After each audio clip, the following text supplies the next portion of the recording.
अस्सलाम वालेकुम dear students, I am Syed Asad Abbas और आज हम जो क्वेश्चन डिस्कस करने जा रहे हैं चैप्टर नंबर 12 का कॉलम्स लॉ के बाद दूसरा क्वेश्चन, मोस्ट इम्पोर्टेंट क्वेश्चन जो 2017 से लेकर 2022 तक अब तक बोर्ड में ये क्वेश्चन 3 दफ़ा आ चुका है। इस क्वेश्चन को डिस्कस करते हैं और अगर आपके रूटीन के टेस्ट हो रहे हैं कॉलेज के अंदर तो उसमें भी ये क्वेश्चन अगर चैप्टर नंबर 12 है तो उनमें एप्लीकेशन ऑफ इलेक्ट्रोस्टैटिक्स में ये मोस्ट इम्पोर्टेंट है। अगर आपका टेस्ट है एप्लीकेशन ऑफ इलेक्ट्रोस्टैटिक्स तो उसमें सबसे पहले आपने ये क्वेश्चन करना है जिसमें आपने electric field intensity find out करनी होती है एक इनफाइनाइट शीट ऑफ चार्ज की। इसमें आपने एक बात याद रखनी है और वो ये है कि ये शीट इनफाइनाइट नहीं होती बल्कि शीट पर मौजूद चार्जेस इनफाइनाइट होते हैं।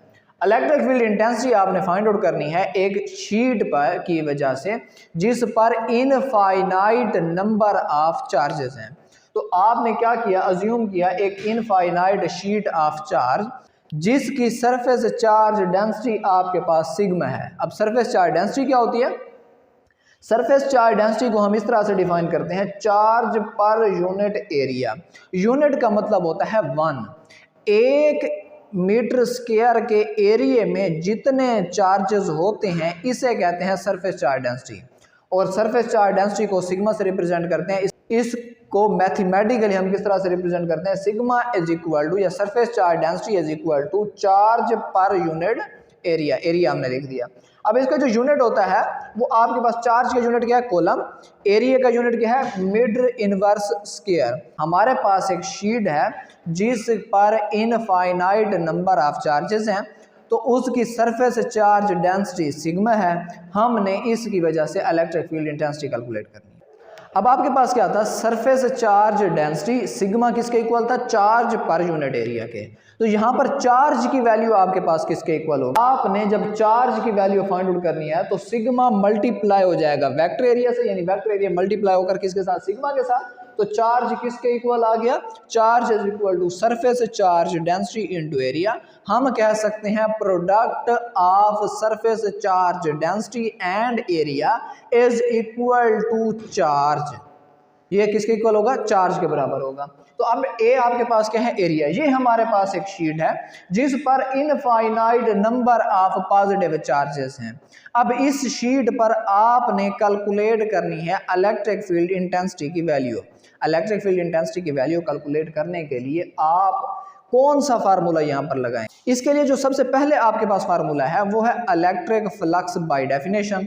अब अगर इसका electric flux by definition find out करें तो ई और ए है, हम फाइंड आउट करें, लेकिन हमारे पास ए कहां पर लें, किस चीज के दरमियान, कौन सा एरिया है जिसमें से कितने नंबर ऑफ फील्ड लाइंस गुजर रही हैं, हमें तो पता ही नहीं है। कितनी इलेक्ट्रिक फील्ड इंटेंसिटी है, नहीं पता। तो यहां पर हम नहीं लगा सकते क्या, इलेक्ट्रिक फ्लक्स बाय डेफिनेशन का फार्मूला। दूसरा क्या है, by Gauss law. Electric flux by Gauss law अगर हम देखें तो गाउस लॉ के लिए हमें क्या लेनी पड़ती है, एक गाउसियन सरफेस। गाउसियन सरफेस की आपके पास डेफिनेशन क्या है, गाउसियन सरफेस की डेफिनेशन है a small closed surface which follow Gauss law. A small closed surface which follows Gauss law. एक छोटी लेकिन क्लोज्ड सरफेस जो गाउस लॉ को फॉलो करे वो आपके पास क्या कहलाती है, गाउसियन सरफेस होती है। ये डिफरेंट टाइप्स की हो सकती हैं, ये आपके पास सिलेंड्रिकल भी हो सकती है, ये आपके पास सर्कुलर भी हो सकती है, ये आपके पास रेक्टेंगुलर भी हो सकती है, ट्राइंगुलर भी हो सकती है। ये डिपेंड करता है हम जिस ऑब्जेक्ट के लिए गाउसियन सरफेस लेना चाह रहे हैं। अब इस ऑब्जेक्ट के लिए हमने लेना है तो इसके लिए हम क्या लेंगे, हम जो गाउसियन सरफेस लेंगे ये सिलेंड्रिकल लेंगे। तो सिलेंड्रिकल गाउसियन सरफेस ली। अब ये आपके पास ऐसे ही है जैसे ये आपके पास ना ये एक पेज है, ये लेट्स सपोज आपके पास क्या है, एक शीट है जिस पर इनफाइनाइट नंबर ऑफ चार्जेस हैं। इसमें आपने ये सिलेंड्रिकल शेप है, सिलेंड्रिकल गाउसियन सरफेस है। तो सिलेंड्रिकल गाउसियन सरफेस को आपने इसमें से पास करना है तो क्या होगा, इसकी हाफ साइड इस तरफ और हाफ साइड क्या होगी, इस तरफ हो जाएगी। तो इस तरह से आपने क्या करना है, गाउसियन सरफेस को इसमें से पास कर देना है। जब गाउसियन सरफेस को आप इसमें से पास करेंगे तो अब जो आपने गाउसियन सरफेस ली तो उसमें आपके पास क्या है, गाउस लॉ। अब इस पर अप्लाई कर दें, इस पर गाउस लॉ का फार्मूला आपके पास क्या है, flux is equal to 1/ε0 times charge enclosed. यानी इलेक्ट्रिक फ्लक्स गासेस लॉ के फार्मूले से क्या 1/ε0 times charge enclosed. Charge enclosed की वैल्यू तो हमारे पास नहीं थी। चार्ज इनक्लोज्ड आपके पास charge is equal to sigma यानी surface charge density into area के इक्वल था। तो आपने यहाँ पर क्या कर दी, वैल्यू पुट कर दी। वैल्यू आपके पास किसके इक्वल आई, 1/ε0 टाइम्स सिग्मा ए। अब इसी इलेक्ट्रिक फ्लक्स को बाय डेफिनेशन फाइंड आउट करते हैं। तो बाय डेफिनेशन जब हम फाइंड आउट करेंगे, ये देखें, ये आपके पास है सिलेंडर।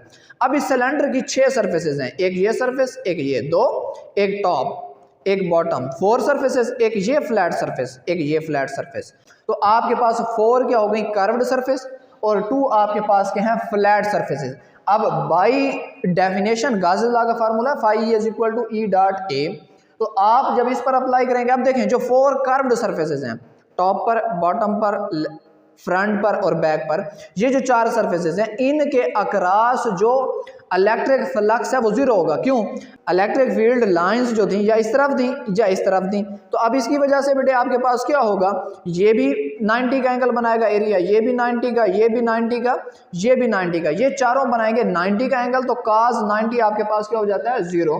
तो ये आपके पास ये cos थीटा होता है, तो ये 0 बन जाएगा। जो 2 फ्लैट सरफेस हैं, एक ये फ्लैट सरफेस है, एक ये फ्लैट सरफेस है, इनके अक्रॉस आपके पास क्या होगा, फ्लक्स मौजूद होगा। तो हम उन 2 सरफेसेस को इंक्लूड करते हैं। Electric flux is equal to E A cos of 0 degree. इसमें भी देखें यहाँ पर इस साइड पर होगा, क्योंकि पॉजिटिव चार्ज के लिए फील्ड लाइंस आउटवर्ड हैं। तो यहाँ पर फील्ड लाइंस की डायरेक्शन भी इधर, और आपके पास क्या है, वेक्टर एरिया की डायरेक्शन भी इधर। इस साइड पर अगर देखेंगे तो आपके पास फील्ड लाइंस की डायरेक्शन भी इधर और वेक्टर एरिया की डायरेक्शन भी इधर। तो ये दोनों एक दूसरे के क्या है, पैरेलल, 0 डिग्री बनाएंगे। तो आपके पास क्या है, ई A cos of 0 plus E A cos of 0। तो अब cos ऑफ 0 1 होता है, cos 0 1। तो ई ए प्लस ई ए किसके इक्वल हो गया, 2EA। अब आपने बाय डेफिनेशन जब फाइंड आउट किया तो इलेक्ट्रिक फ्लक्स किसके इक्वल है, 2EA। और जब आपने bye Gauss's law find out किया तो 1/ε0 टाइम्स सिग्मा ए। अब हम क्या करते हैं, इक्वेशन नंबर 3 और इक्वेशन नंबर 4 को क्या करते हैं, कंपेयर करते हैं। जब कंपेयर करते हैं तो आपके पास 2EA is equal to 1/ε0 surface charge density into area. ये भी एरिया है, ये भी एरिया, दोनों साइड से क्या हो जाएगा, कैंसिल। आपके पास क्या हुआ, 2E is equal to 1/ε0 times surface charge density. अब 2 नीचे लेके ε0 के साथ, तो E किसके इक्वल हो जाएगा, E is equal to 1/2ε0 times surface charge density. अब अगली बात आती है रिजल्ट की। आप अक्सर गलती कर जाते हैं रिजल्ट के अंदर। आपने क्वेश्चन लिख दिया, आपने समझा कि आपने पूरे 5 नंबर का क्वेश्चन लिख दिया, जबकि 1 नंबर का आपका रिजल्ट होता है जो आप लिखते ही नहीं है। तो आपने अगर ये लिखना है तो उसके लिए आपके पास क्या है, इसका रिजल्ट लाजमी है। इस क्वेश्चन के लिए आपके पास इसका रिजल्ट लाजमी है। और रिजल्ट आपके पास क्या, electric field intensity due to infinite sheet of charge is half of 1/ε0 times surface charge density. अब अगली चीज आती है कि इस क्वेश्चन में अब तक के एमसीक्यूज कितने, इसमें से ज्यादा एमसीक्यूज नहीं बने। अब तक के आपके पास जो एमसीक्यूज बने हैं वो आपके पास सिर्फ 2 एमसीक्यूज बने हैं। उनमें से पहला एमसीक्यूज आपके पास ये है कि what is electric field intensity due to infinite sheet of charge. तो वो आपके पास क्या, 1/2ε0 टाइम्स सरफेस चार्ज डेंसिटी। एक आपके पास ये हो गया, और दूसरा आपके पास क्या, सरफेस चार्ज डेंसिटी की वैल्यू आ जाती है। और तीसरे number, which type of Gaussian surface is used to calculate electric field intensity due to infinite sheet of charge.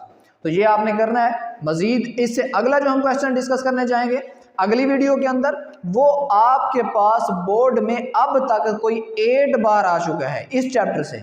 तो हमारे साथ रहिए, चैनल को सब्सक्राइब कीजिए। हम आपको मजीद लेक्चर्स जिनमें शॉर्ट क्वेश्चंस भी इंक्लूड होंगे, एमसीक्यूज भी इंक्लूड होंगे और मार्किंग की डिस्ट्रीब्यूशन भी इंक्लूड होगी, हम बताएंगे। बहुत शुक्रिया।